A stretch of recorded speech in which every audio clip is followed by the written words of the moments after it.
Hi everybody, it's Dr. Katie here. I hope you're having a great day.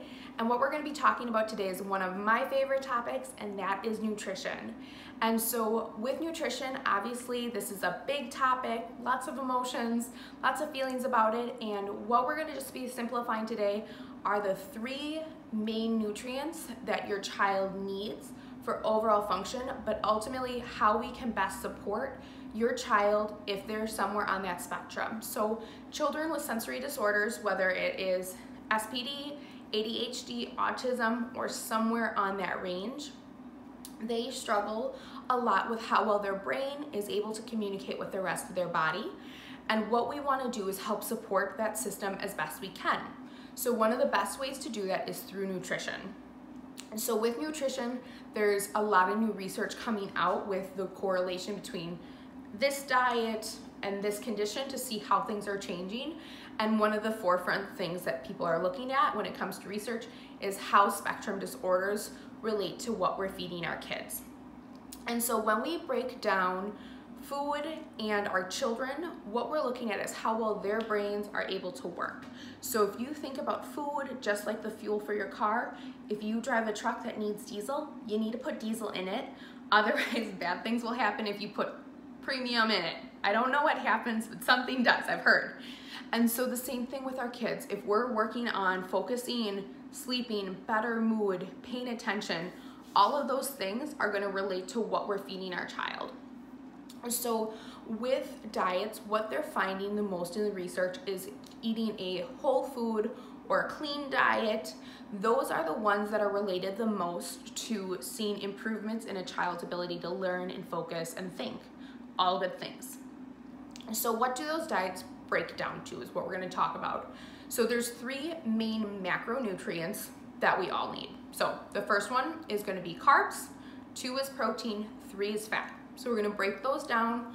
What do they look like? And then we're going to talk about how we can supplement through some vitamins at the end, just to make sure that your child is getting that full range, because sometimes it's hard to always get the freshest, the most organic when you live in a climate like Wisconsin where it's sunny one day and it's rainy the next. It might snow, who knows? So with all of that, carbohydrates are going to be considered quick energy.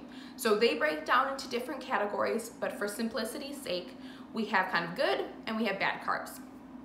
Good carbs are going to be those energy sources that are usually whole food based. So those are going to be whole grains, vegetables, fruit, things of that nature, where it is a whole piece of food and you eat it and you get all the nutritional benefits. So you get all the vitamins, the minerals, the fats, the sugars, and the protein. You get everything included into one.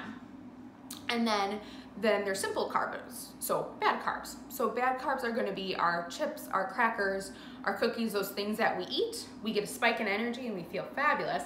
And then shortly after, we tank because our body ran through that sugar and now is looking for that next high. So with carbs, the best way to get them in your child is going to be looking at whole foods. So with that, if you struggle getting fruits and veg in, obviously that's another topic entirely, but ultimately you are the parent and there's ways to work around your kids' sensitivities or potentially like textural changes. So it's a big wide world out there. We're a resource, but obviously there's blogs and books and there's tons of stuff. And when it comes to carbs, making sure your kids are getting enough fruits and vegetables, ideally like that whole food versus something like a smoothie or a juice. They have a lot of extra sugars that are not going to be super great fuel for the brain.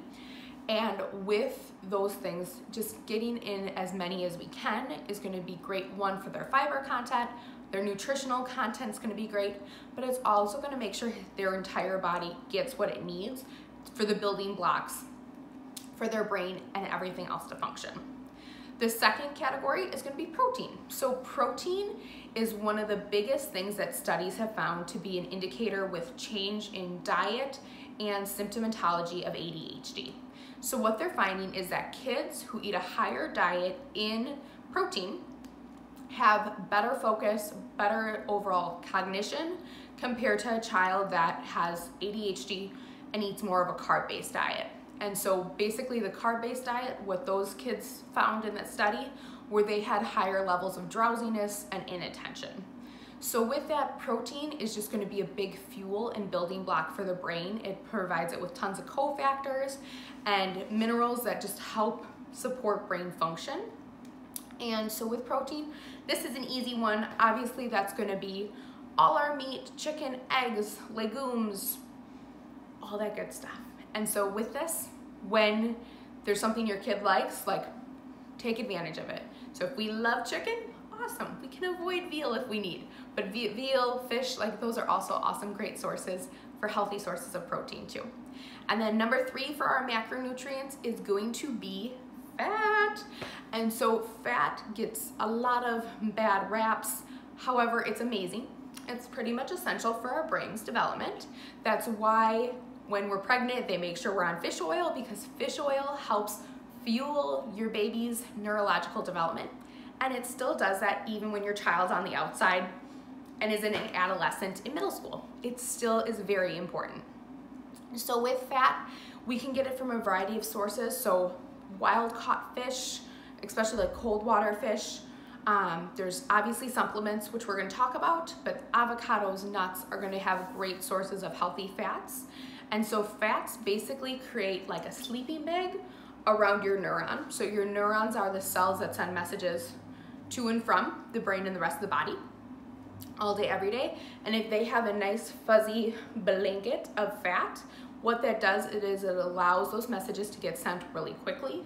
And so when we're talking about a kid sitting in school, obviously the quicker we get messages sent, the better feedback we get, the better we're able to focus and perform in school and listen at home. So those are the 3 main food groups that we want to make sure your kids are getting, and obviously finding the right balance for your child. So that might simply mean, just in this final push, that we're eating protein for our breakfast and our lunch to see a change during those morning and then afternoon period of time during class. But during the summer is a great opportunity where you have more access with your kid, and potentially like you can make some big life changes. So when we go back to school next year, it's easier, it's breezier, and we're definitely focusing and feeling a lot better. And then the last thing we're going to talk about today is going to be vitamins. So vitamins are great. I don't think they are as essential as eating a good diet. They definitely can't do all the work, but they are a nice thing to fill in the gaps where we're missing nutritional content in our diet. So let's chat about that. So we're gonna break down the key main ones that I would recommend for a child that has something like ADHD or SPD, but obviously this is without seeing your kid or knowing what's going on. So I'm not gonna give you dosages, but that's something where these are very known vitamins and minerals that are key to overall brain function and development, which is something that we would want to support with a child that has some sort of spectral disorder. So the first one is going to be B vitamins. B vitamins are essential, and they are going to be great to support how well our brain works and our entire nervous system is communicating. So what B vitamins really do, so there's a ton of them. We can't break them all down because we'd be sitting here for days, but the B vitamins, a B complex would be a really great thing for a child that has ADHD. And so with B vitamins, they make sure our body can make neurotransmitters. Neurotransmitters are the chemical messengers that are sent from one cell to the other cell, and they provide a feedback loop. And they also help us feel our emotions, they help us focus, they help us sleep. They're pretty important. And so B vitamins are going to be a great thing to supplement with, especially if you do have a picky eater, and great ways to get them into the diet, even if it's like a snack on the way to soccer practice. You're like, you're going to get some B vitamins. Almonds are going to be great, getting them from avocados, seafood, chicken, and then usually fortified foods have a ton of B vitamins in them, but we're going to try to avoid that. And then the next one is going to be zinc. So zinc is a mineral that should be found in our soil, and what it does is it helps with creating those neurotransmitters and supporting overall brain function. And so a lot of studies find that there's a balance between zinc and copper, and if zinc is high, copper is low, and vice versa. And so a lot of kiddos, especially with autism, have high levels of copper, low levels of zinc in their blood work. And what that means is there's obviously an imbalance. And by boosting the zinc and decreasing the copper, what will help is allowing the body to just heal itself and find a better balance. So zinc is just going to be really awesome for developmental neurological growth, which is going to be important whether you're right now pregnant, cooking your next baby, or if you have a kiddo who's struggling and you're like, something obviously isn't right, and we want to make sure that your body is getting what it needs. And so with zinc, almonds are going to be a great source, but beef, cashews, nuts, and mushrooms, you know, why not have some mushrooms? And so with that, those are just going to be a great source to get it in via your diet, but obviously supplementing with it isn't a bad idea either. The next one's going to be vitamin D. Vitamin D is going to be essential for our brain as well as the immune system. And so this is obviously something harder to get in through your diet. So typically playing out in the sunshine is going to be the best. And also supplementing in the winter when we don't get enough natural sun is pretty important. And then the next one is going to be fish oil. So we chatted about this in the fats chunk.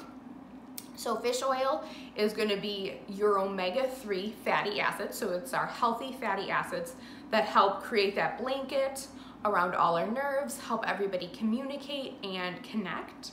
And so just like when you're pregnant, it's in your prenatal, it also should be something in a developing child's daily regimen, because unfortunately, we don't live in a place where we can just go catch fish off the coast and eat that fresh for dinner. And really cold water fish is the best place to get those healthy fats. So salmon, tuna, things of that nature. But also you can get really awesome fats through avocados and those fish sources. But if your child struggles with eating protein, or we just don't like fats just because of the texture, making sure your child's getting a good fish oil supplement is going to be important. And then the last one is going to be vitamin C. So vitamin C is really cool.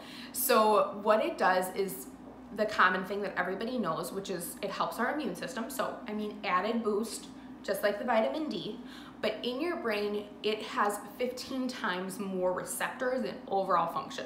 So just right here, vitamin C is just like, I have my own special receptors. I do all these important things. And the biggest thing that it does is it's gonna help your body create those neurotransmitters and send those messages so your kid's able to focus, pay attention, play, be happy, feel great all the time. So with that, we kind of really simplify the topic of nutrition, but the most important part is that this is going to be an essential part to fueling your kid's body, and the overall output and how they feel and function comes out. And so if you're noticing that your child really struggles with focusing, or this year wasn't as great as you were hoping because of X, Y, and Z, this is a tool that we're coming into a great time of year where there's tons of fresh fruit and vegetables and farm shares and things of that nature, where you can take advantage of the local produce and explore cooking with your kids and gardens, like plant a garden, like teach, learn, have fun together as a family. And ultimately what it's gonna do is allow your child to be supplied the right fuel so they can thrive. And ultimately here, that's our goal. We wanna make sure that we have healthy, happy kids and families. And I hope that these are some tools that you can add in to just add to your overall life and make sure your kid's the happiest he or she can be. And so with all of that, I'm sure you guys have heard, but on June 2nd, so this coming Sunday, we are going to be having an ADHD and SPD workshop. It's going to be from 5 to 7 at Perlick's, and it's just going to be informational. We're going to talk about some nutrition, so if you're interested in that, but we're also going to be talking about all the different things that relate to why your child presents the way they are and how we can help them be the best version of themselves, drug-free, through different changes. And we just dive really deep, and we ultimately just want to be a great support tool for you guys. There's resources and we are here for you. So I hope everybody is having a fabulous day. If you're interested, tickets will be listed below, and we'll see you shortly. Bye.